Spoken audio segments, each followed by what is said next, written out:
Bonjour à tous et bienvenue dans cette correction de devoirs libres.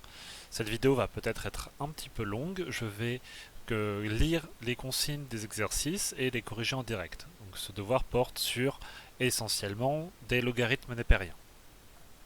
Allons-y, premier exercice.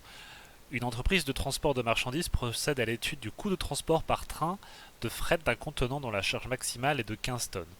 Le coût du transport est donné en fonction de la distance parcourue pour une tonne de marchandises.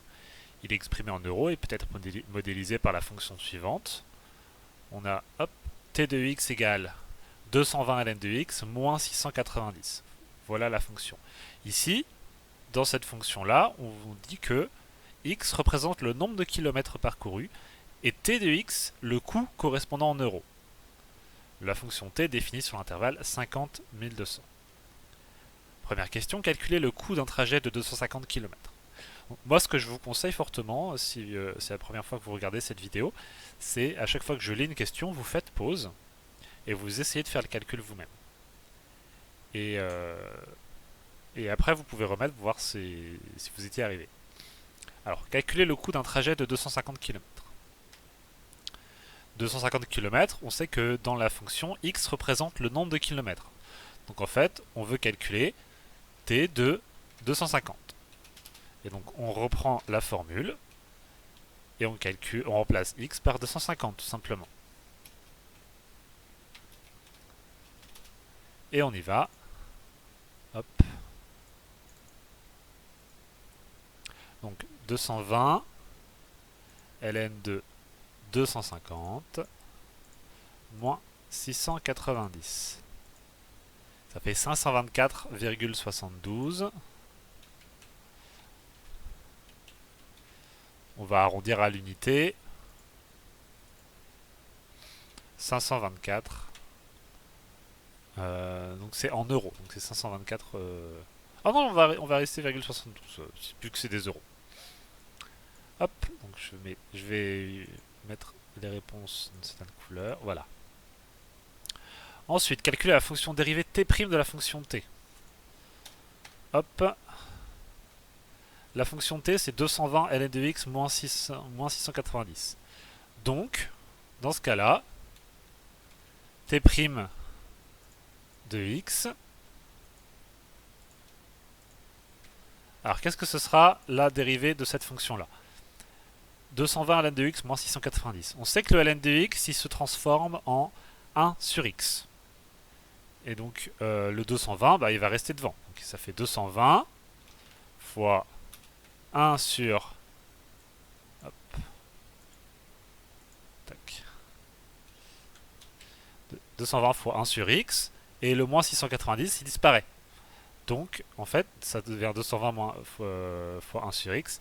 C'est-à-dire, alors je vais juste faire appel à une écriture mathématique. Voilà. 220 ln de x moins 690, si on dérive, le ln de x devient 1 sur x, le moins 690, vu que c'est une constante, ça disparaît. Donc il reste 220 fois 1 sur x, et c'est-à-dire en fait 220 sur x. Voilà pour la fonction dérivée. Donnez le signe de la dérivée pour tout x appartenant à 50 200. Donc on a la dérivée t' de x qui vaut 220 sur x. Et on vous demande le signe de la dérivée, donc c'est-à-dire le signe de 220 sur x quand x est un nombre qui est entre 50 et 1200. C'est plutôt simple en fait. Ici, on a x. Hop.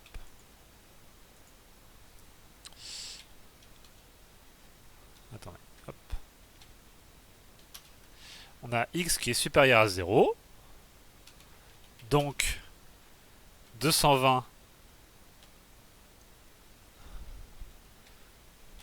sur x est aussi supérieur à 0.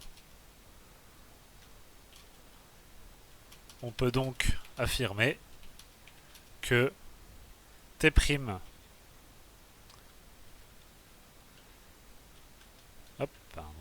t' de x est supérieur à 0 également. Et on vient de répondre à la question, ça va très très vite en fait.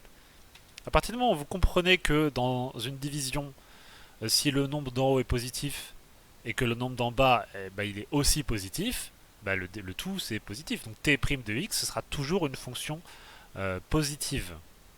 La fonction dérivée t' de x sera toujours positive pour un x qui appartient à l'intervalle 50-1200.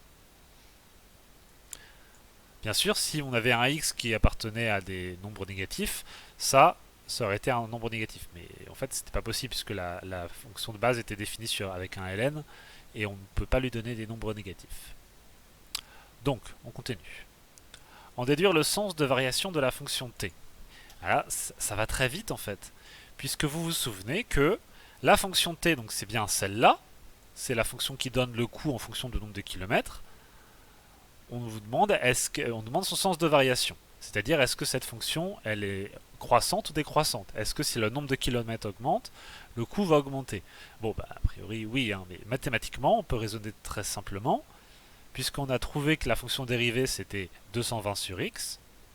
Donc ce qui donne les variations de cette fonction t de x, c'est la fonction t' de x, 220 sur x. Et on a dit que cette fonction dérivée, elle était positive, donc comme t'... Alors attendez, tac. t' de x est positif sur le domaine de définition, en gros pour x appartenant à 50 200, la fonction t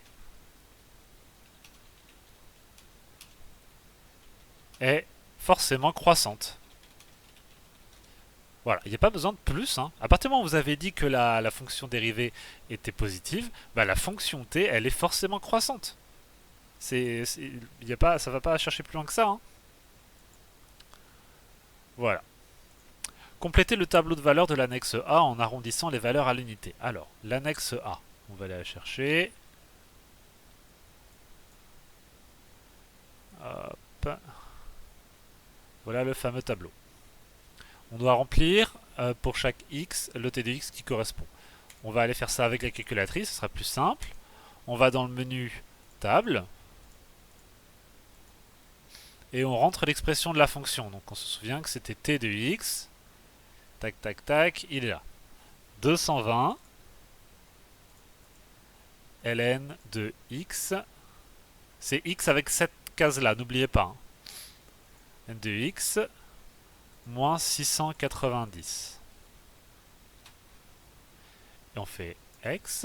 Et maintenant on va régler la table. Donc on revient plouf plouf plouf. C'est ça le tableau qu'on veut. Donc on veut que ça commence à 100.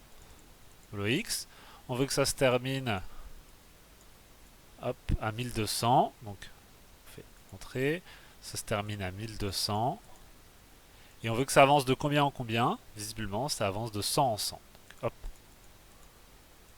Voilà. Et là on peut faire table. Et là on a directement les valeurs. Alors, qu'est-ce qu'on nous a dit au niveau des arrondis? En arrondissant les valeurs à l'unité. D'accord, eh bien allons-y. On reprend la calculatrice et... Hop. Hop là.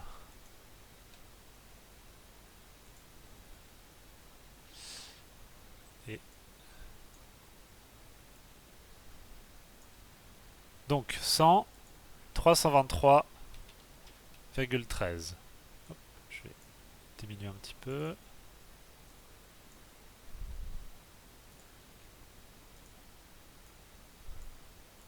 « 200, c'est donc 13, on arrondit à l'unité, ça veut dire que c'est 323. 200, c'est 475,62, c'est-à-dire 476. 300, c'est 564,8, c'est-à-dire 565. 400, c'est 628,12, c'est-à-dire 628. 500, c'est 677,2, donc 677. 600, c'est 717,32, donc 717. 700, on a 751. 800, 781. 900, on a 806,52. Pardon, donc 807. 1000, ça fait 830. 1100, 851. Et 870. Et vous voyez qu'on retrouve bien que la fonction est croissante, puisque quand x augmente, eh bien les valeurs de t de x augmentent également. Donc ça ne fait que confirmer ce qu'on a dit avant. Voilà. Ensuite, dans le repère orthonormé de l'annexe B, tracez la courbe représentative de la fonction t sur l'intervalle 100-1200. On va juste tout simplement reprendre les valeurs qu'on a prises dans le tableau et on va en faire une droite. Enfin, pardon, on va en faire une courbe.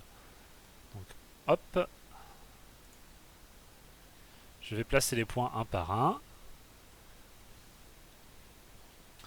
On y va. Alors, si vous regardez ça sur un téléphone, vous n'allez peut-être pas pouvoir lire tous les chiffres. Mais donc, les x sont ici. Et les t de x sont ici. Donc, on y va. Hop, pardon. 100, c'est 323. Donc 100, ça nous amène à 323. Donc entre 300 et 400, il y a 4 sous-divisions. Ça veut dire qu'on a 300, 325, 350, 375, 400. Donc 323, c'est presque à 325, quasiment dessus, ici. Hop. Ensuite, 200, c'est 476. 200, c'est 400, presque 475, ici. Ensuite, 300, c'est 565. 300, c'est 565. Donc c'est entre 550 et 575. Donc c'est genre ici. Ensuite, 400, c'est 628. 628, ça nous amène à au-dessus de 625. Un petit peu au-dessus, pas beaucoup plus. Ensuite, 500, c'est 677. Eh bien, 500 là, donc 677, c'est au-dessus de 675. Ensuite, 600, c'est 717. Donc 600, c'est 717, donc entre 700 et 725, un peu au-dessus. Hop. 800, c'est 781. Donc 800, hop, 700, un peu au-dessus de 775. Pardon, ah, mais attendez. Ah oui, non, pardon, j'en ai loupé un. 700, c'est 751. Donc 700, c'est au-dessus de 750.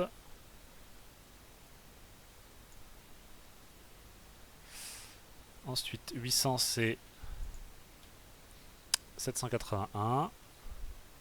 800, 781, c'est entre 775 et 800.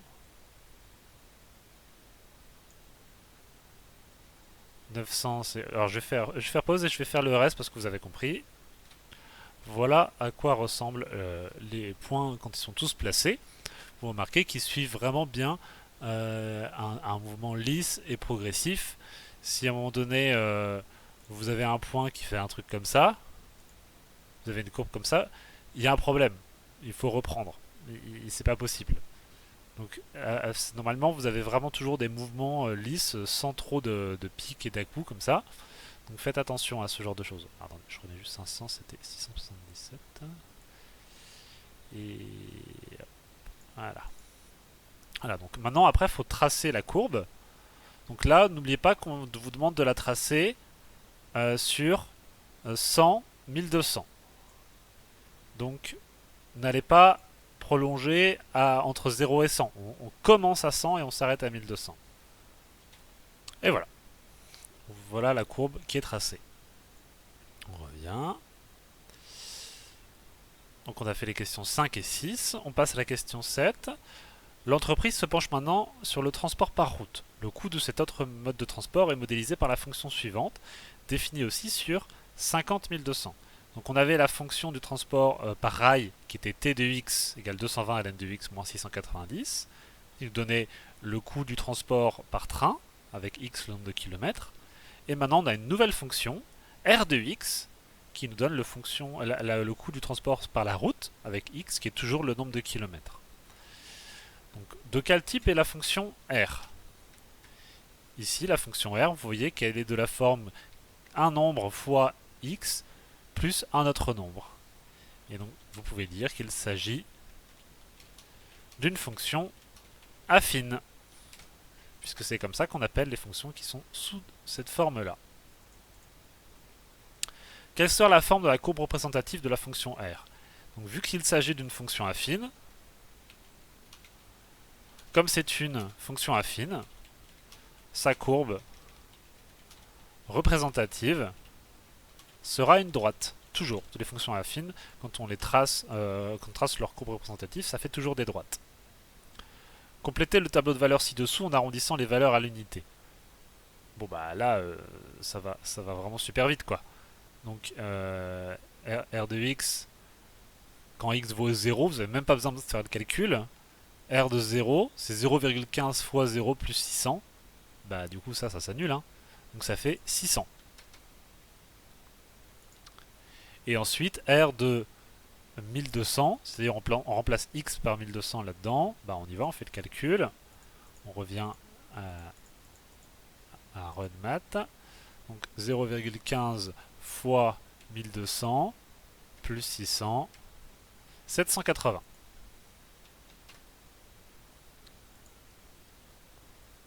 Alors, tracer la courbe représentative de la fonction R sur le repère de l'annexe B. Ici, ça va être beaucoup plus simple, puisque on sait que la fonction R, sa courbe, c'est une droite, et on a besoin que de 2 points pour tracer une droite. Donc, à 0, on est à 600, et à 1200, on est à 780. Et donc, allons-y. Cette droite-là, je vais faire des traits... hop.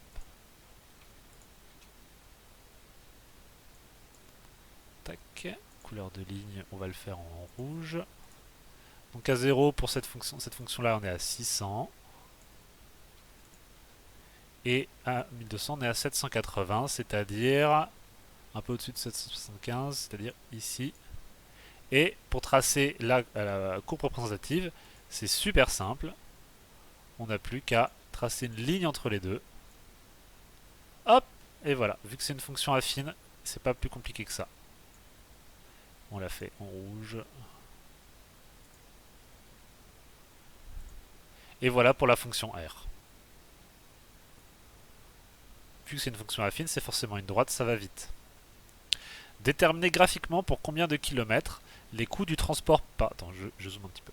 Déterminer graphiquement pour combien de kilomètres les coûts du transport par train et par route sont identiques. À partir de combien de kilomètres ça nous coûte pareil d'utiliser le train ou la route. Donc je vous remets le graphique. Et allez-y, dites-moi à partir de quand. Essayez de réfléchir, quand est-ce que le train et la route coûtent pareil? Eh bien oui, c'est pour 500 km. Ici. Parce que la route c'est ça, le rail c'est ça, donc, et à chaque fois, la hauteur de la droite ou de la courbe donne le coût du transport, soit par train, soit par route. Et donc vous voyez que le moment où ils coûtent pareil tous les deux, c'est le moment où ils se croisent, et donc c'est à 500 km. Donc là, pour répondre à la question, on dit graphiquement, on voit que les courbes... Alors, je vais l'écrire en bleu tout de suite. On voit que les courbes s'intersectent ou sont en intersection pour 500 km. Cela signifie que pour cette distance, les deux coûts sont identiques. Et voilà. Voilà pour l'exercice 1.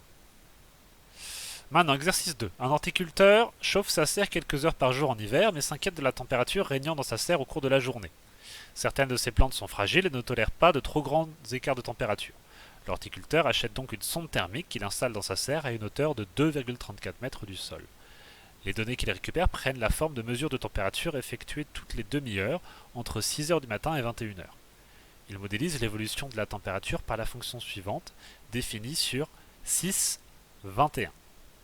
f de x égale moins 1,06x plus 11 ln de x plus 3,26. Alors, je vais juste passer à une page d'après. Voilà. Dans cette fonction, hop, x c'est le nombre d'heures à partir de minuit, et f de x la température régnant dans la serre à cette heure-ci. Donc si on vous demande quelle est la température à 15 heures, bah, ça va très vite en fait. Vous reprenez ça, hop, et en fait c'est pas f de x que vous calculez, c'est f de 15, parce que x c'est l'heure, c'est le nombre d'heures à partir de minuit. Donc si vous voulez la température à 15 heures, vous remplacez x par 15. Et on y va, on prend l'expression, et on remplace x par 15. Donc on y va. Moins 1,06 fois 15, plus 11 ln, hop, pardon, ln de 15, plus 3,26. Normalement, je ne me trompe pas. Moins 0,6, voilà. Ah, pardon, j'avais fait un ans au début, donc parce que là, ça fait un petit peu chaud dans la serre, 797 degrés. Donc j'ai pas utilisé le bon moins, c'est ça. 1,06 fois 15 plus 11 ln de 15 plus 3,26. Voilà, 17,14. 14, gna gna gna, et ça, on arrondit environ à 17 degrés à 15 heures. Et voilà.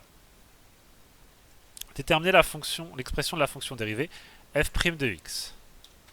Alors, on prend la fonction, hop, et on va la dériver. Donc, on va la dériver. Donc, il y a 3 éléments, on va les transformer un par un. Moins 1,06 fois x. Qu'est-ce qui arrive au fois x quand on dérive?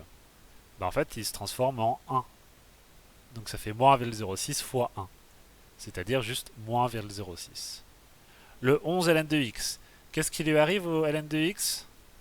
On a dit qu'il se transformait en 1 sur x. Hop.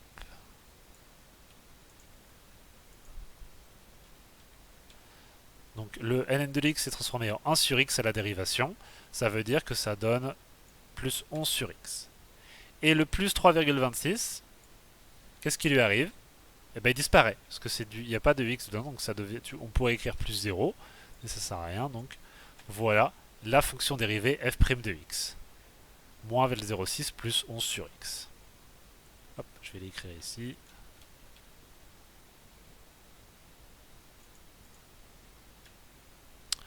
Dans 2 questions suivantes, toute trace de recherche, même incomplète, sera prise en compte dans l'évaluation. En revanche, une réponse non justifiée ne sera pas prise en compte. C'est parce que les questions sont un petit peu plus floues. Déterminer l'heure à laquelle la température atteint son maximum. Alors, il y a plusieurs manières de répondre à cette question. Déjà, pour pouvoir y voir un petit peu plus clair, on va essayer de tracer la fonction dans notre calculatrice. Donc on y va, on va aller dans le menu et on va aller la tracer. Donc graphe, on rentre l'expression, donc moins 1,06 x plus 11 ln de x plus 3,26. On va la dessiner, on va faire une V-window qui correspond à notre domaine de définition, c'est-à-dire on va commencer à 6, on va se terminer à 21. On redessine et on va faire un zoom automatique. Et voilà l'évolution de la température dans la journée entre 6h et 21h. Et vous voyez, effectivement, ça monte et ça descend. Donc, si on vous demande l'heure à laquelle la température atteint son maximum, on parle de cet endroit-là, de ce moment-là. Donc, il y a plusieurs manières de faire ça. La plus simple, quand même, ce serait, je pense, d'utiliser la fonction gsolve, ici, et de lui demander le max. Et vous avez là, ça se voit pas trop parce que le curseur est derrière l'écriture, mais le curseur est là, il s'est mis au sommet de la courbe. Et donc il s'est mis pour un x de 10,37 et y de 17,99. Ça veut dire que là, la température est de 17,99, donc 18 degrés, à 10 heures et donc 10,37 heures après minuit. Je vous rappelle que le virgule 37, ce n'est pas 37 minutes. Puisque 10,37, on est à moins de 10,5, qui correspondrait à 10h30. Donc, on peut le dire, on peut le dire en utilisant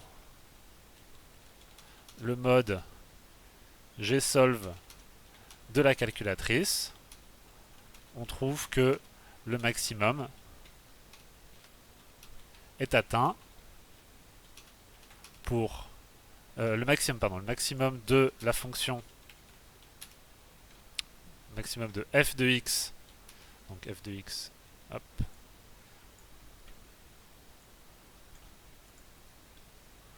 de x est atteint pour x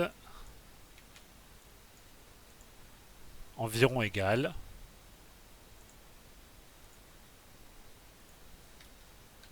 hop, donc on a dit que c'était pour 10,37, ce qui donne 10,37 heures après minuit, soit, et là vous pouvez faire le calcul, pour le virgule 37, savoir combien de minutes ça fait, on revient dans Run Math, 0,37 fois 60, ça fait 22,2 minutes, soit environ 10h22. Et voilà. Donc ça c'est une méthode. Je vous en fais une autre rapidement. Si vous la comprenez pas, c'est pas grave, mais c'est intéressant quand même. Donc, hop, je vais écrire une deuxième méthode.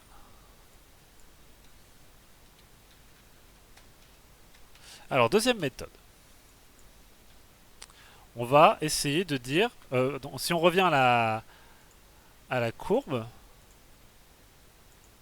vous voyez que là, la courbe atteint son maximum, et vous remarquez que du coup, forcément, à ce moment-là, c'est quoi la valeur de la pente ici? Là, la pente, elle est positive, là, la pente est négative, et du coup, là, la pente, elle est comment? Eh bien, elle est égale à 0. Ça veut dire que la dérivée, f' de x, est égale à 0 ici. Donc, on va, en fait, retrouvons la valeur de hop, hop, x pour laquelle f' de x est égal à 0. Parce que c'est à ça que ça correspond le maximum ici. Donc on y va, on va faire une petite résolution d'équation. Donc, tac. Moins 1,06 plus 11 sur x est égal à 0. Et nous, on voudrait bien avoir un x égal. Donc on commence par mettre à faire plus 1,06 des deux côtés pour pouvoir avoir pour isoler un petit peu le x. Donc on a 1,06. Et là on a un problème parce qu'on a un 11 divisé par x. Et on ne peut pas faire fois x des deux côtés en fait. Enfin, si. Si on peut, mais il faut s'assurer que x ne peut pas être égal à 0. Et là comme x est entre 6 et 21, on peut le faire. Donc on va multiplier par x des deux côtés, mais c'est que parce qu'on sait que x ne peut pas être égal à 0. Donc si on multiplie par x des deux côtés, le 11 sur x devient juste un 11 et le 1,6 devient 1,06 fois x. Et donc maintenant, on peut inverser l'écriture.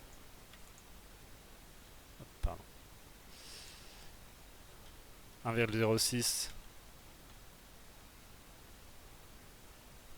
Vous voyez, j'ai juste inversé les deux. Et maintenant, je divise par 1,06 des deux côtés pour avoir juste x égale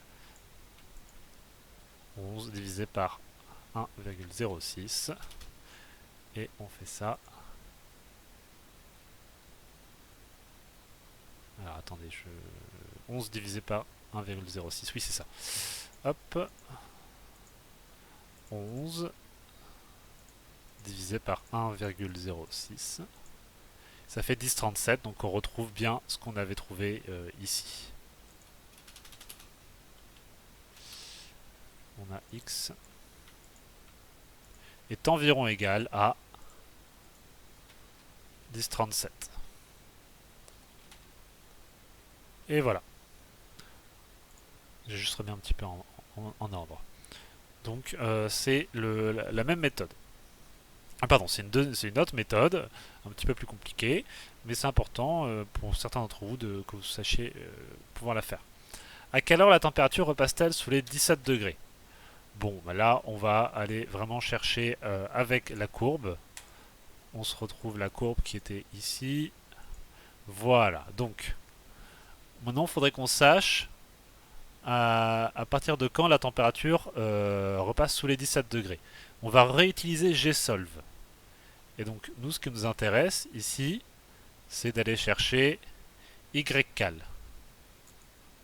Donc, non, pardon, Xcal. Donc, vous allez dans Gsolve, vous allez chercher les autres options ici, vous avez Xcal. Et on vous demande la valeur de Y qui vous intéresse. La valeur de Y, c'est la valeur de l'axe des ordonnées, donc c'est les températures. Nous, c'est 17 degrés qui nous intéresse. Donc vous avez la première valeur qui correspond, c'est 6,56.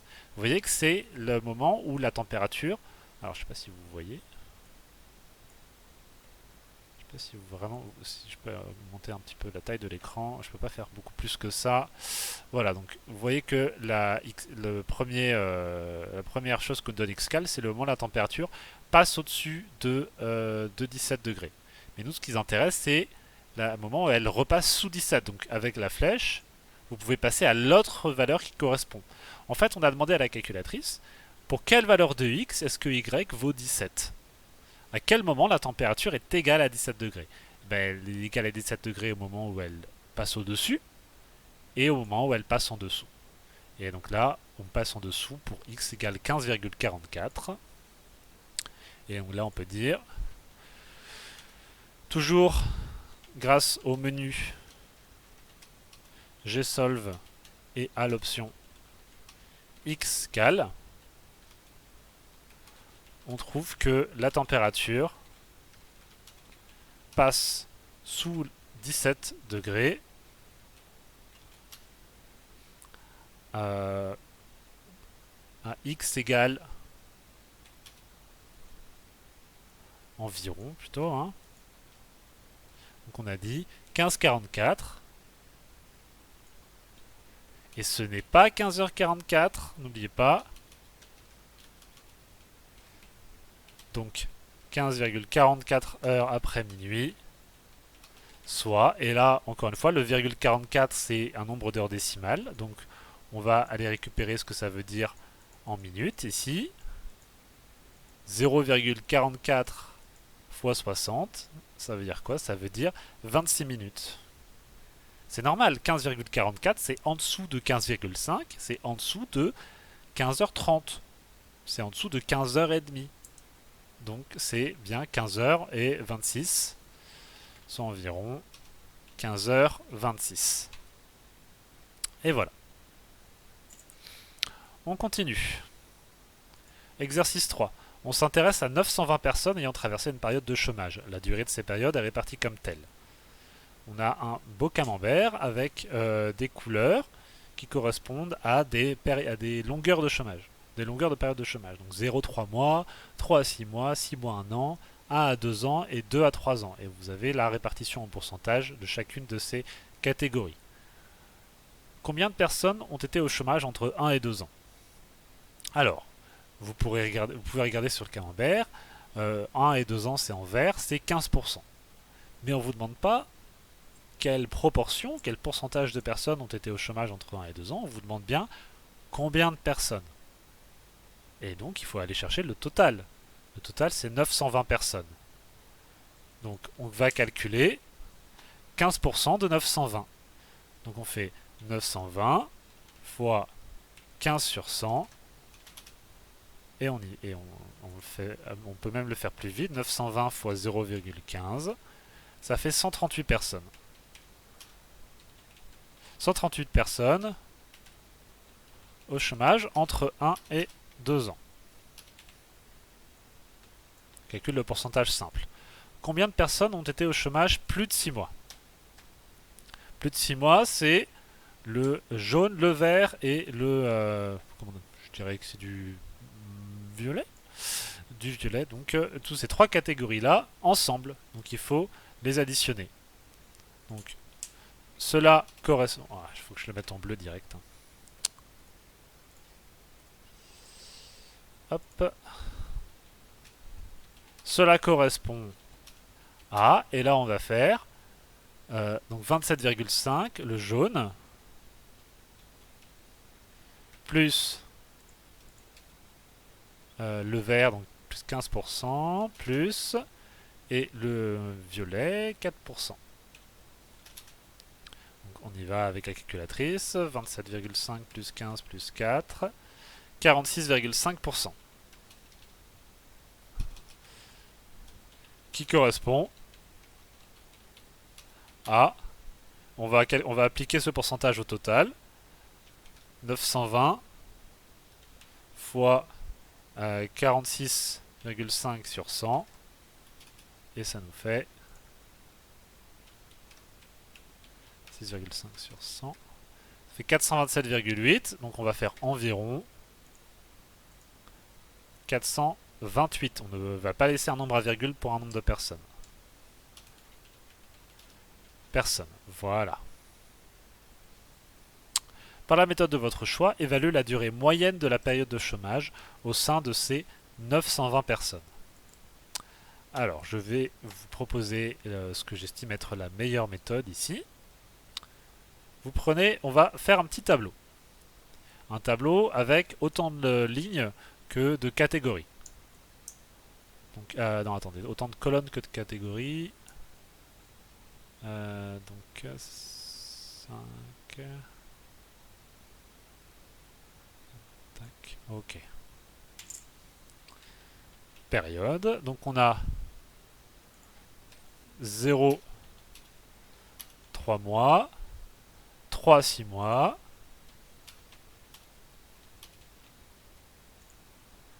on a 6 mois, 1 an,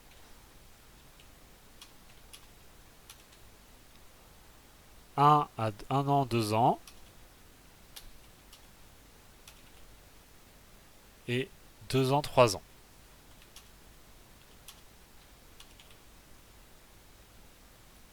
Et on va avoir l'effectif qu'on va calculer directement. Donc, on avait dit 0,3 mois, 16%. 16% de 920, ça fait 920 fois 0,16. Donc là, il y a 147 personnes. 3 à 6 mois, c'est 37,5. Donc 920 fois 0,375. Ça fait 345 personnes. 6 mois, 1 an, c'est 27,5. Donc 920 fois 27,5 sur 100. Pardon. Hop.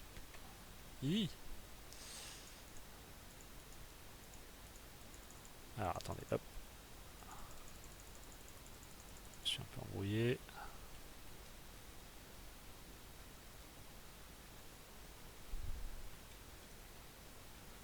Oh là là, je fais n'importe quoi. Excusez-moi, je réécris.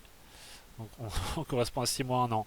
Donc c'est 27,920 fois 27,5 divisé par 100. Ça fait 253 personnes. Voilà. 1 an, 2 ans. On l'a déjà calculé. C'est 138. 2 ans, 3 ans. C'est 4%. 920 fois 0,04. Ça fait environ 37 personnes. Hop.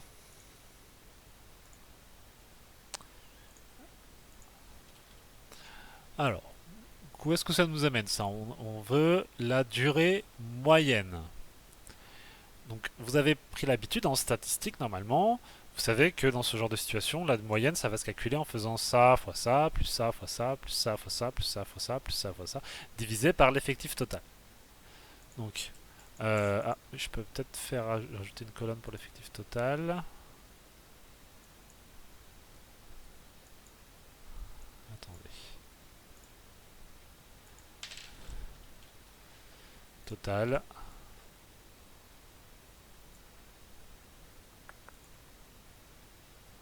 Hop. Et hop. Voilà. Donc ici, l'effectif total, c'est 920. Et donc, le problème, c'est que on peut pas utiliser les 0,3 mois, 3, 6 mois, 6 mois, 1 an pour faire nos calculs. On va avoir besoin de transformer ces périodes en un seul nombre. Et donc, on va dire milieu, et on va tout mettre en moins en fait. 0,3 mois, c'est quoi le milieu de cette période? 1,5. Donc, on va tout mettre en mois.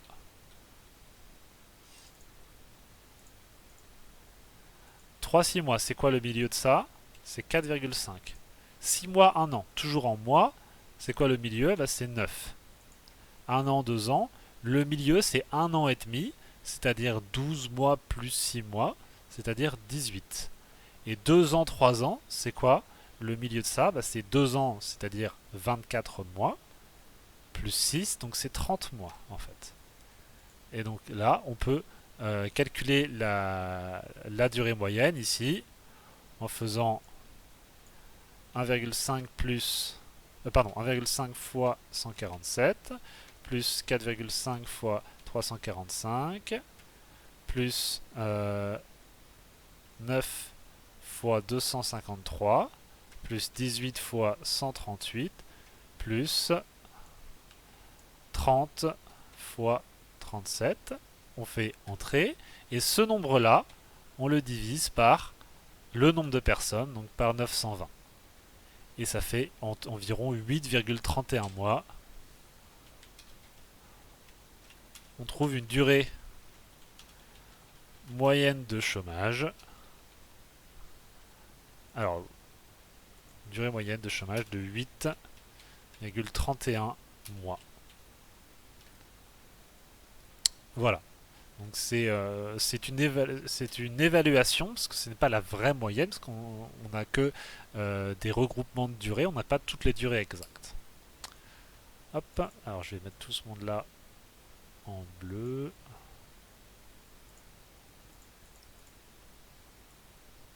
Hop, voilà. Exercice 4. Le département des Pyrénées-Orientales a initié en 2012 la collecte et le recyclage des bouchons en liège. Ces derniers sont transformés et utilisés comme isolant thermique. Plusieurs points de collecte de bouchons sont installés dans le département. On compte le nombre de bouchons en liège déposés chaque mois dans un point de collecte après une campagne de sensibilisation. Les résultats sont présentés ci-dessous. Vous avez les mois de l'année et le nombre de bouchons en liège déposés à chaque mois. L'année précédant la campagne de sensibilisation, la moyenne arrondie à l'unité du nombre de bouchons en liège déposés par mois dans ce point de collecte était avec une moyenne de 1553 et un écart type arrondi à l'unité de 212. Donc ça, c'était l'année avant ça. Voilà, on vous donne une année et on vous donne ce qu'il y avait l'année d'avant. C'est deux années différentes. En calculant et en interprétant les indicateurs statistiques, quel impact semble avoir eu la campagne de sensibilisation sur la population locale? Puisqu'il y a eu une année où on avait ces valeurs-là, on a fait une campagne de sensibilisation et maintenant on a ces valeurs-là. Donc pour pouvoir voir si la campagne de sensibilisation a eu un impact, eh ben, on est obligé de retrouver la moyenne et l'écart type pour ça en fait, pour pouvoir comparer à l'année d'avant. Donc allons-y, on va prendre notre calculatrice et on y va, on va dans le mode statistique. Et on rentre les valeurs. 1684, je vais faire pause, je vais rentrer toutes les valeurs, donc voilà, 1900, 1925, etc. Je rentre tout ça, on se retrouve tout de suite. Voilà, j'ai rentré toutes les valeurs dans la liste 1, et je voudrais savoir la moyenne et l'écart type qui correspondent à ces nombres-là. Ces nombres que j'ai rentrés là. Pour ça, je fais calque. Et avant de me jeter sur un var, je vais aller vérifier le réglage dans set. Là, les valeurs que je lui ai données, c'est bien dans xlist. Ça, il n'y a pas de souci. Mais là, dans le réglage, je vois qu'il y a marqué, pour Freck, il y a marqué liste 2. Mais dans liste 2, moi, j'ai rien mis, hein, parce que j'ai que des données brutes. J'ai que des données brutes, donc il n'y a pas de raison que je fasse intervenir liste 2. En fait, non, liste 2, je dois lui dire qu'il n'y a pas de Freck, il n'y a pas de valeur à aller chercher. Donc je lui dis que la fréquence, c'est 1, parce que c'est des données brutes. Et donc je fais hop. Et là, maintenant, je peux faire un var. Et je peux voir que, hop, grâce, pardon, hop, grâce au mode statistique de la calculatrice, on trouve, je vais reprendre cette écriture-là, la moyenne, c'est environ 1844,33. 33, donc environ 1844. Et sigma, l'écart type, il est où? Il est ici. C'est 120,5, donc environ 121. Alors, maintenant qu'on a ces deux indicateurs, comment est-ce qu'on peut on peut évaluer l'impact de la campagne de sensibilisation? On est passé à une moyenne de 1153 bouchons déposés par mois à 1844 bouchons déposés par mois. Et on a trouvé un écart type qui est passé de 212 à 121. Qu'est-ce qu'on peut en dire? Visiblement, la campagne a permis d'avoir plus de bouchons déposés chaque mois. Donc ça, c'est la moyenne qui nous dit ça, parce qu'elle a augmenté, avec une plus grande régularité. Puisque ça, c'est l'écart type qui nous dit que comme l'écart type a diminué, les variations entre les mois ont été moindres que dans l'année avant la campagne de sensibilisation. Donc voilà. Voilà à quoi ça peut servir la moyenne et l'écart type. Ça permet de se rendre compte si les choses augmentent, diminuent, et si elles sont plus régulières ou si elles varient moins entre elles. Voilà. Alors, le succès des campagnes de sensibilisation amène à une augmentation des points de collecte. Celle-ci induit une augmentation de la distance parcourue pour vider les points de collecte. L'entreprise de collecte constate que la distance parcourue en kilomètres pour une tournée de récolte augmente tous les mois de 2%. En décembre 2017, la distance parcourue dans le département était de 862 km. On note cette distance U0. On note alors UN, la distance parcourue pour une tournée de récolte, le nème mois de l'année 2018. Déterminer la distance parcourue en janvier 2018, arrondi à l'unité près. Donc en décembre 2017, c'était 862 km. Et on vous dit que tous les mois, ça augmente de 2%. Donc un mois après décembre 2017, ça correspond à U1. On a U1 qui est égal à A. Alors je mets en bleu. C'est en fait égal à U0 fois 1. Donc c'est une augmentation de 2%, donc c'est 1 plus 2 sur 100. Donc en fait ça revient à faire U0, ça revient à faire 862 km. Et vous le savez maintenant que 1 plus 2 sur 100, bah en fait c'est 1,02. Donc je réécris juste ce truc-là de manière un petit peu plus précise. C'est-à-dire que on a pris le 870 km et on l'augmente de 2%. C'est vraiment ce qu'on est en train de faire ici. 800, donc, hop, on revient à RunMath. 862 fois 1,02. 879,24, soit environ, puisqu'on nous demande de l'arrondir à l'unité près, 879 km en janvier 2018. Et voilà. Donc c'est juste une augmentation de 2%, rien de bien compliqué. Déterminer la nature de la suite UN. On précisera le terme et la raison. Donc on nous dit que UN, c'est la distance parcourue tous les mois, et que tous les mois, cette distance va augmenter de 2%. Et on a vu que augmenter de 2%, ça veut dire multiplier par 1 plus 2 sur 100, c'est-à-dire en fait multiplier par 1,02. Donc, la suite, pour passer d'un mois à l'autre, il faut multiplier par 1,02. Donc UN est une suite géométrique de raison 1,02 et de premier terme U0 qui était égal à 862, et ça on l'a déjà dit en fait. Voilà. Calculer la distance parcourue en novembre 2018 arrondi à l'unité près. Donc novembre 2018 correspond, il faut vraiment que je fasse l'habitude de mettre en bleu, correspond à, donc c'est U combien en novembre? C'est U11. Allons-y, calculons U11. C'est U0 fois quoi? Fois 1,02. Mais en fait, pour passer de U0 à U11, on a fait U0 fois 1,02 fois 1,02, etc. Et on l'a fait combien de fois? Eh ben, on l'a fait 11 fois. Donc c'est fois 1,02 puissance 11. Et on peut calculer ça. U0, on sait que c'est 862. 862 fois 1,02 puissance 11. Et ça fait 1071,78. Et on arrondit à l'unité près. Ça fait 1072 km en novembre 2018. Et voilà.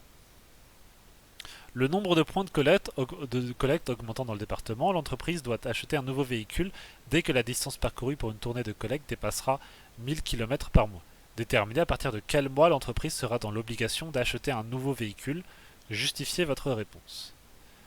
Donc on voit que entre décembre 2017 où c'était 862 km et novembre 2018 où c'était 1072, entre les deux, on a dépassé 1000. Ça veut dire que dans l'année, à un moment donné, la valeur, elle a dépassé 1000. Il faut qu'on trouve quand c'était. Donc, on va tester des trucs. Essayons. On va essayer octobre, parce qu'en 1072, visiblement, on vient de passer au-dessus. Essayons octobre 2018. Hop. Donc, octobre, c'est U10. Donc, on reprend le calcul. C'est plus U11, c'est U10. Donc c'est plus puissance 11, c'est puissance 10. Et ça fait quoi? Ça fait 862 fois 1,02 puissance 10. 1050. Ah bah non, c'est pas ça. 1050,77, donc environ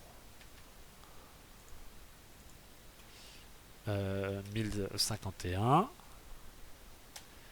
Et ben on va essayer autre chose, on va essayer août peut-être. Août c'est U8. Donc là c'est la même chose. C'est 1,02 puissance 8. Et ça nous fait 862 fois 1,02 puissance 8. 1009. Enfin 1010. Et là visiblement on y est, il n'y a plus qu'à essayer juillet. C'est U7. Donc ça c'est U0 fois 1,02 puissance 7.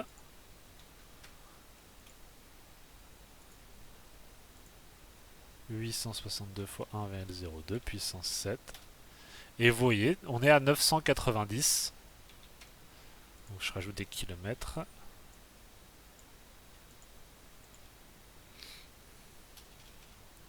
La distance dépasse 1000 km en août. Vous voyez, de juillet à août, c'est là où on passe à 1010. Donc c'est ce qu'on appelle de l'exploration numérique. Ça fonctionne très bien. Ça peut prendre un peu de temps, vous n'êtes pas forcément obligé de marquer tout, vous pouvez faire votre recherche au brouillon, mais pour justifier votre réponse, vous devez donner les deux valeurs, la valeur qui est en dessous, la valeur qui est au-dessus, pour montrer le passage. Alors, maintenant on continue. Déterminer la distance parcourue par les véhicules de l'entreprise de collecte entre le 1er janvier 2018 et le 31 octobre 2018. Donc, qu'est-ce que c'est ce qu'on vous demande de faire là? On demande U.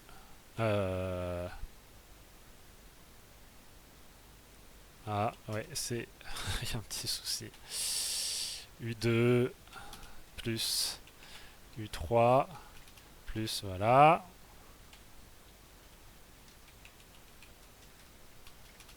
Plus jusqu'à octobre. Donc octobre, c'est U10. Donc c'est une suite géométrique. Et donc il y a une formule pour faire ce genre de choses. Sauf que la formule, elle commence à. Elle commence pas à U1, elle commence à U0. Donc on va calculer la somme totale avec U0. Donc on va rajouter U0 ici.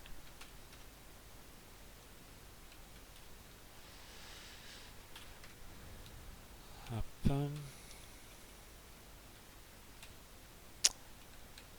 Voilà. Suis 10. Donc on va utiliser pour ça la formule qu'on a dans le cours. Donc ça, c'est une somme de suites géométriques.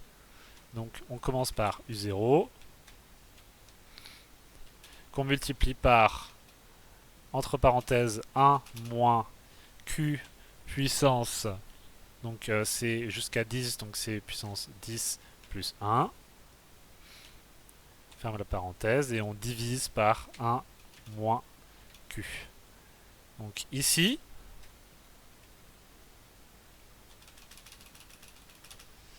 ça c'est donc ça fait 862 fois, et là donc Q c'est la raison, hein. Q c'est la raison de la suite, donc c'est 1 moins 1,02 puissance 10 plus 1, c'est-à-dire puissance 11 quoi,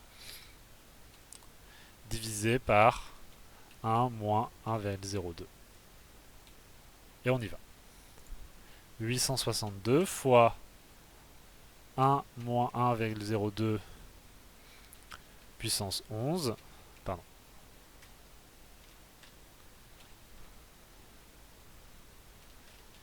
Hop, puissance 11 divisé par 1 moins 1,02.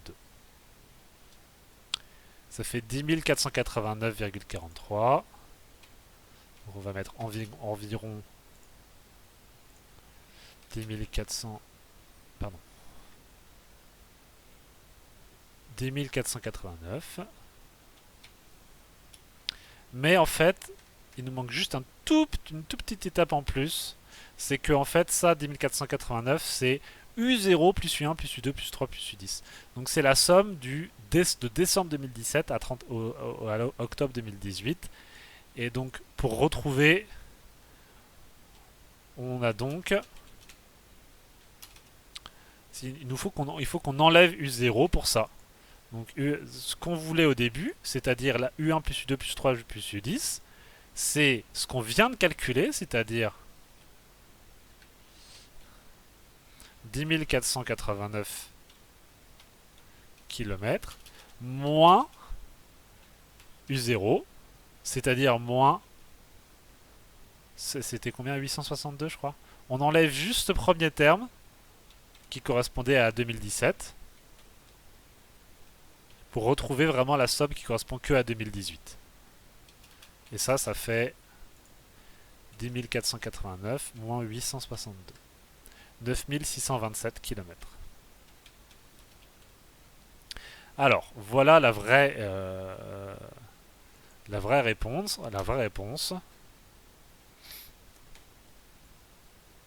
Donc, on va réécrire ça.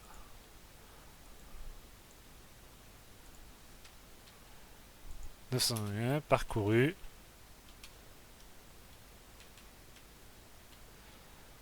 Entre le 1er juillet 2018 et le 31 octobre 2018. Voilà. Bon, on a terminé. C'était un petit peu long, j'espère que ça vous a été un petit peu utile quand même. N'hésitez pas à reprendre certains exercices si vous a perturbé. Vraiment, reprenez, faites pause avant que j'explique, essayez de le faire par vous-même pour voir si vous avez compris. Et sur ce, je vous dis à bientôt.